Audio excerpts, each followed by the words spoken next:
हामी त यही गाउँघरमा बस्ने मान्छे, त्यसैले यस्ता दृश्यहरू हामीलाई सामान्य लाग्छ साथीहरू। तर यही गाउँघरमा हुर्किएर अहिले सहर वा विदेशमा बसिराख्नु भएका दाजुभाइ दिदीबहिनीहरूलाई भने यो भिडियोले आफ्नै गाउँघर र सानोमा रमाएका दिनहरू धेरै सम्झिराख्नु भएका होला।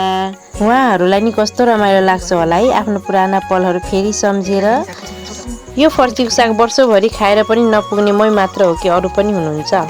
हेलो साथीहरू, आज चाहिँ म फेरि साग टिपेर पकाउन लागेको। हेर्न सक्नुहुन्छ हाँगामै पुरै कपिला लागिसकेछ फल्नलाई साथीहरू। यति धेरै फल्न लागेछ, पुरैमा छ, एउटा टुप्पोमा पुरैमा छ।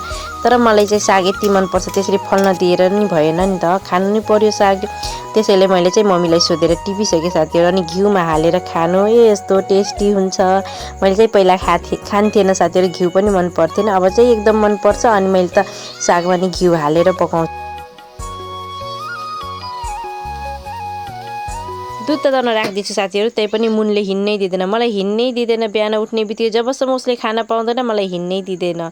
अनि मलाई छोड्यो भने अनि मम्मीको पछि लाग्छ। यस्तो छ। अनि दुध चाहिँ फ्रिजको थियो, त्यही भएर मैले चाहिँ उसलाई तताएर दिन्छु फ्रिजको दुध त। बिहान बिहान कस्तो चिसो दिने है साथीहरू। यो रेसिपी चाहिँ मैले टिकटकमा हेरेको थियो है, फर्स्ट टाइम ट्राई गरेको। अब खाने बेला कस्तो टेस्ट आउँछ त्यो खाएर बताउँला।